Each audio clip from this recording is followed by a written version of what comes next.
ሰላም ሰላም እንዴት አላችሁ? ይህ ከዜሮ ጀምረን ፎቶሾፕን አንድ በአንድ የምንማርበት ኮርስ አምስተኛ ቪዲዮ ነው። በባለፈው ክፍል 4 ቪዲዮ የትራንስፎርም ፋንክሽኖችን አንድ በአንድ አይተናል። በዛሬው ቪዲዮ ደግሞ ከፎቶሾፕ ፓናልስ መካከል በጣም ወሳኝና በብዛት የምንጠቀመውን ሌየርስ ፓናል ቤዚክ ነገሮች እናያለን። የፎቶሾፕ ኢንተርፌስን ያየንበት ክፍል 2 ቪዲዮ ላይ ከፓናሎች ጋር እንዴት ዲል እንደምናደርግ አይተናል። ዛሬ የምናየው ሌየርስ ፓናል እንደምታዩት ባይ ዲፎልት አክቲቭ ሆኖ ነው የምናገኘው። ምናልባት እኛ ማኑዋሊ ዘግተነው ከነበር በተማርነው መሰረት ዊንዶው ውስጥ ገብተን ሌየርስ አክቲቭ እናደርገዋለን ወይም ሾርትከቱን F7ን በመጠቀም አክቲቭ ወይም ክሎዝ ማድረግ እንችላለን። በደንብ እንዲታየን ለአሁን የማልፈልጋቸውን እነዚህን ፓናሎች ልዝጋቸውና ሰፊ ስፔስ ልስጠው። ፓናሎች መዝጋት፣ መክፈት፣ ኤክስፓንድ፣ ኮላፕስ ማድረግ እነዚህን ሁሉ ኢንተርፌስ ላይ አሳልፈናቸዋል። በዚሁ አጋጣሚ ከዚህ በፊት ያሉትን ክፍሎች ሳይ ወደዚህ የመጣ ካለ ሁሌም እንደምለው ቀድሞ እነዚያን ክፍሎች ማየት አለበት። ምክንያቱም አንድ ያየናቸውን ነገሮች ተመልሰን ጊዜ አንወስድባቸውም። እንዲሁም ደግሞ አሁን ላይ ሳስረዳ ከዚህ በፊት ያሳለፍናቸውን ትምህርቶች የተረዳ ሰውን ታሳቢ ያደረግኩ ነው። ኦኬ፣ መግቢያ ላይ ጠቆም እንዳደረግኳችሁ ስለ ሌየርስ ፓናል ቤዚክ ነገሮችን ነው የምናየው። ለምን ቤዚክ ብቻ? ምክንያቱም ፓናሉ በጣም ብዙ ነገሮችን ያቀፈ ነው። የሁሉንም ምንነትና አሰራር ለማወቅ ቀድመን ማወቅ ያለብን አንዳንድ የፎቶሾፕ ቱሎችና ቴክኒኮች አሉ። እነዚያን ደግሞ ገና አላየናቸውም። እነሱን ሳናይ ሙሉ የሌየርስ ፓናል ፓርቶችንና ኦፕሽኖችን ወደ ማየት መንገባ ትንሽ ግራ እንጋባለን። ምን ለማለት ነው? አሁን የሌየርስ ፓናል ቤዚክ ነገሮችን እናይና ከዚያ አስፈላጊ ቱሎችን ከጨረስን በኋላ ተመልሰን የቀሩንን ፓርቶች እንማራለን። ተግባባን? ኦኬ፣ በቅድሚያ ሌየር ምንድን ነው የሚለውን ኮንሰፕቱን አንደርስታንድ ከማድረግ እንጀምር። ፎቶሾፕ ላይ ወይም ጀነራሊ የዲዛይን ሶፍትዌሮች ላይ ሌየር ማለት የዲዛይን ኤሌመንቶችን አሬንጅ የምናደርግባቸው ኮምፖነንቶች ናቸው። እነዚህ ኮምፖነንቶች እያንዳንዱን ኤሌመንት ሰፓሬትሊ ኤዲት ለማድረግ እንዲሁም ዲዛይናችን ላይ የሚኖረውን ፕሮፐርቲ ሃንድል ለማድረግ ይጠቅሙናል። ኦኬ፣ ይሄ ቲዮሪካል አተታ ነው። እኛ በተግባር ስታሳየን የሚገባን ትል ይሆናል። ችግር የለም፣ አያሳስባችሁ። አንድ PSD ፋይል እንክፈትና እሱን ምሳሌ አድርገን እንይ። እናንተም ፋይሉን ዲስክሪፕሽን ላይ በማስቀመጥላችሁ ሊንክ ዳውንሎድ አድርጉና አብራችሁን ፕራክቲስ አድርጉ። ኦኬ፣ ይሄ የምታዩት ዲዛይን የተወሰኑ ኢሜጆችን በመጠቀም የተሰራ ፎቶ ማኒፑሌሽን ነው። በጣም ጥሩ። አሁን ወደ ሌየርስ ፓናል ስንሄድ ከላይ ወደ ታች የተደረደሩ ነገሮችን እናገኛለን። ሌየርስ ማለት በቀላሉ እነዚህ ናቸው። እነዚህ ሌየሮች እያንዳንዳቸው እዚህ ዲዛይን ላይ ያለን ኤሌመንት ወይም ኢሜጅ የያዙ ናቸው። የመጀመሪያውን የሌየር ፕሮፐርቲ ስናይ በደንብ ግልጽ ይሆንላቸዋል። ይሄ የመጀመሪያው የሌየር ፕሮፐርቲ ቪዚቢሊቲ ነው። ካንቫስ ላይ ያሉ ኤሌመንቶችን ቪዚቢሊቲ ሃንድል የምናደርገው በሌየርስ በኩል ነው። ይህም እንዴት ነው? እንደምታዩት ከእያንዳንዱ ሌየር አጠገብ የአይ አይከን አለ። ይህን አይከን በመጠቀም ሌየሩ የያዘውን ኤሌመንት ሾው ወይም ሃይድ ማድረግ እንችላለን። አሁን ሁሉም ሌየሮች ላይ ያለው አይከን አክቲቭ ሞድ ላይ ነው እንደምታዩት። ይሄ ማለት እዚህ ዲዛይን ላይ ሃይድ የተደረገ ኤሌመንት የለም፣ ሁሉም ይታያሉ ማለት ነው። በጣም ጥሩ። አሁን መጀመሪያ ላይ ወዳለው ሌየር ሄጄ አይ አይከኑን ክሊክ ባደርግ ወፏ ጠፋች። ኦኬ፣ የወፏን ኢሜጅ የያዘው ሌየር ይሄኛው ነበር ማለት ነው። ብራቮ፣ አሁን እየገባችሁ ነው። ቀጥሎ ያለውም ሌየር ላይ አይ አይከኑን ክሊክ ሳደርግ ፊት ለፊት ላይ ያለው ሳር ጠፋ። ይሄ ደግሞ ሳሩን የያዘው ሌየር ነው ማለት ነው። በጣም ጥሩ። የሌየር ኮንሰፕት ባጭሩ እንግዲህ ይሄ ነው።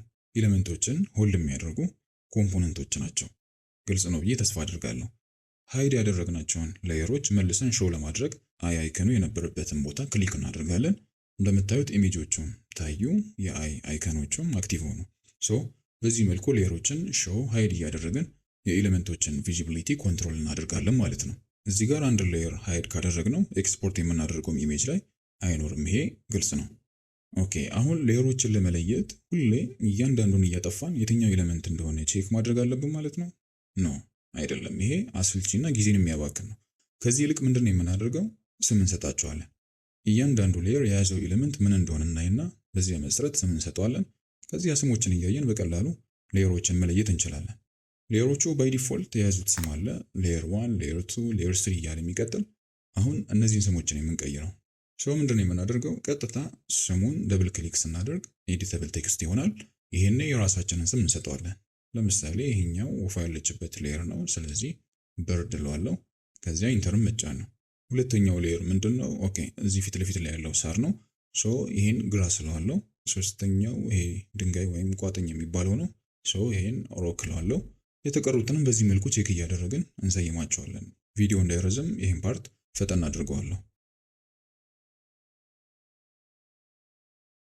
ኦኬ ሁሉንም ስም ሰጥተን ጨርሰን ይሄ ኦልሬዲ የተሰራ ዲዛይን ስለሆነ ነው እንጂ ጊዜ ወሰደብን። ፍሮም ስክራች ራሳችን የምንሰራው ዲዛይን ላይ ኤሌመንት አድ ስናደርግ ከስር ከስር ስም እየሰጠን ስለምንሄድ እንደሆነ አንቸገርም። ኦኬ አሁን ሁሉም ሌየሮች በያዙት ኤሌመንት መሰረት ስም ስለተሰጣቸው የትኛው ሌየር የትኛውን ኤሌመንት እንደያዘ ለማወቅ አንቸገርም። በጣም ጥሩ። ሙቭ ቱልን ያየንበት ክፍል ላይ እንደተማርነው የሙቭ ቱል አንዱ ፋንክሽን ኤሌመንቶችን ሰሌክት ማድረግ ነው። ይሄን አሳልፈናል። ዛሬ ደግሞ የምንላችሁ ነው ሌየሮችንም በመጠቀም ሰሌክት ማድረግ እንችላለን። ይህም እንዴት ነው? በቀላሉ የፈለግነውን ሌየር ክሊክ ማድረግ ነው። እንደምታዩት ሴሌክሽኑ ራሱ የትኛው ሌየር ላይ እንዳለ በግልጽ ይታየናል። አሁን ለምሳሌ ወፏ ላይ ነው ያለው። ኮንትሮል ቲ ብል ቀጥታ ወፏ ላይ ትራንስፎርም ኮንትሮል ቦክስ አክቲቭ ይሆናል። ዘን የፈለግኩትን ትራንስፎርም አፕላይ ማድረግ እችላለሁ። እንግዲህ የሌየር ጥቅሙ ይሄ ነው። ሌሎች ኤሌመንቶች ላይ አፌክት ሳናደርግ የመረጥነውን ኤሌመንት እንደ ልብ ኤዲት ማድረግ እንችላለን። ኢማጂን የምናስገባቸው ኢሜጆች ሁላ እንደ አንድ ኤሌመንት ቢሆን ኖሮ ኮንሲደር የሚደረጉት አስቸጋሪ ነበር። አንዱን ስናንቀሳቀስ ሌላውም ይንቀሳቀሳል፣ አንዱን ስኬል ስናደርግ ሌላውም ስኬል ያደርጋል። ጭራሽ ዲዛይን የማድረግ ትርጉም ራሱ ይጠፋ ነበር። ተግባባን? ይሄ ሌየር ኮንሰፕት በጣም ዩስፉል እና ኢምፖርታንት ነው። ኦኬ ወደ ሴሌክሽን ስንመለስ አሁን ያየነው ሌየርስ ፓናል ላይ ሆነን ሌየሮችን ክሊክ እያደረጉ ሰሌክት ማድረግን ነው።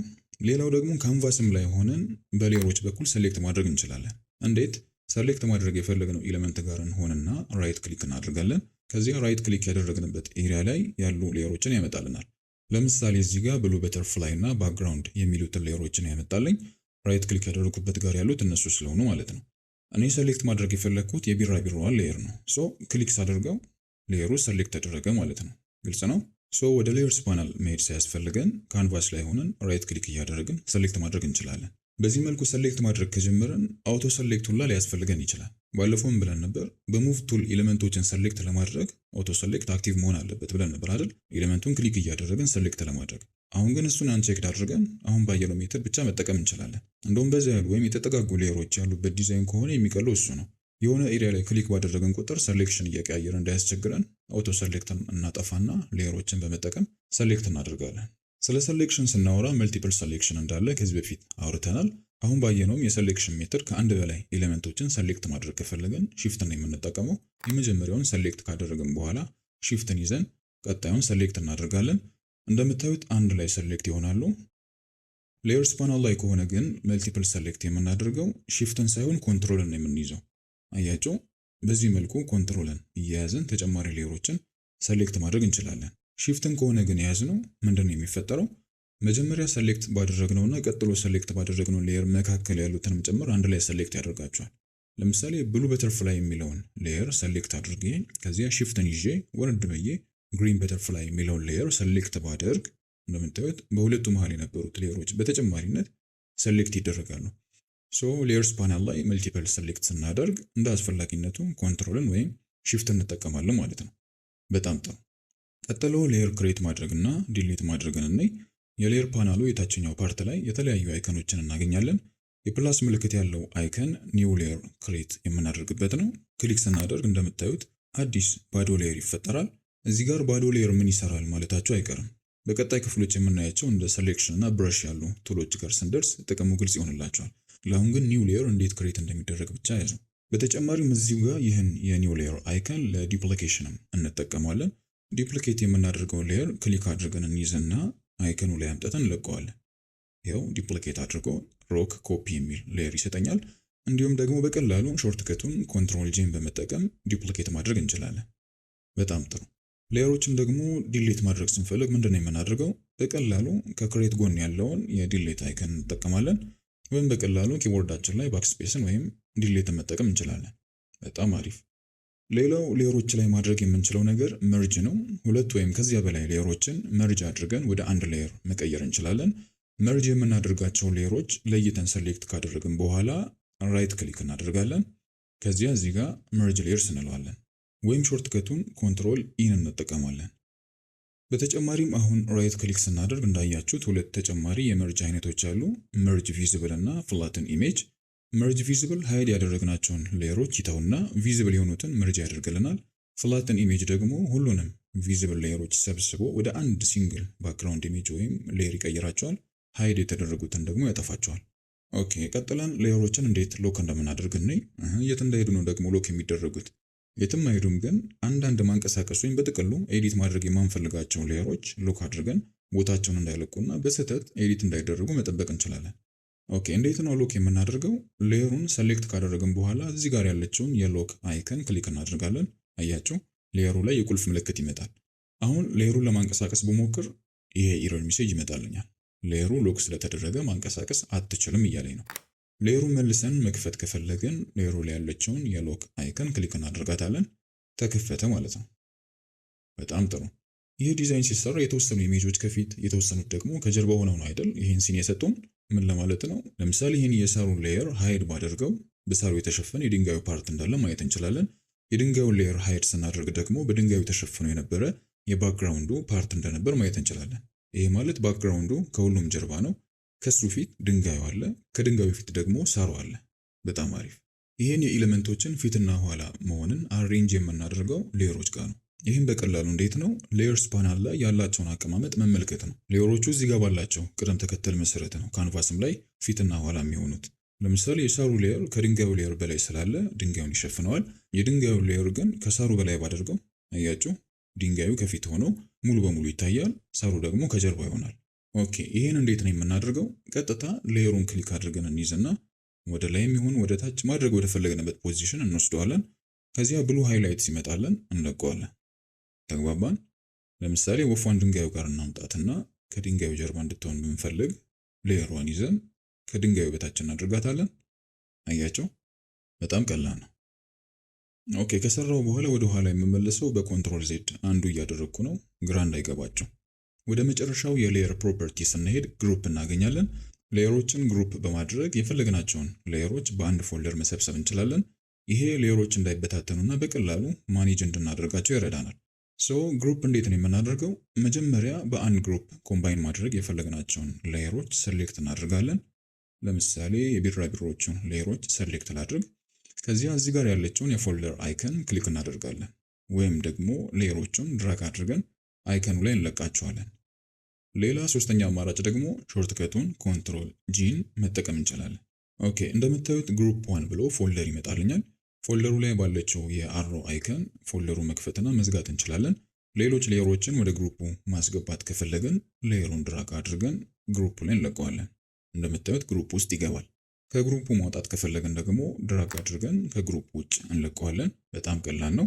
አሁን ይህን ግሩፕ እንደማንኛውም ሌየር ደብል ክሊክ አድርጌ ስሙን መቀየር እችላለሁ። ለምሳሌ በተርፍላይስ ልበለው። እንደማንኛውም ሌየር ሙቭ ማድረግ ትራንስፎርም ማድረግ እችላለሁ። ይሄ በጣም ብዙ ስራዎችን ያቀልልናል። ግሩፕ ያደረግናቸውን መበተን ከፈለግን ግሩፑ ላይ ራይት ክሊክ አድርገን ከላይ አንግሩፕ ሌየርስ እንለዋለን። ግሩፑ ጠፍቶ ሌየሮቹ ተበተኑ ማለት ነው። እንግዲህ የዛሬው ስለ ሌየር እና ሌየርስ ፓናል ቤዚክ ነገሮችን ያየንበት ቪዲዮ ይህን ይመስላል። ግልጽ እንደነበር ተስፋ አድርጋለሁ። ቪዲዮ ላይ የተጠቀምነውን ፋይል ዲስክሪፕሽን ላይ በማስቀምጥላችሁ ሊንክ ዳውንሎድ ማድረጋችሁን አትርሱ። በቀጣዩ ክፍል እስከምንገናኝ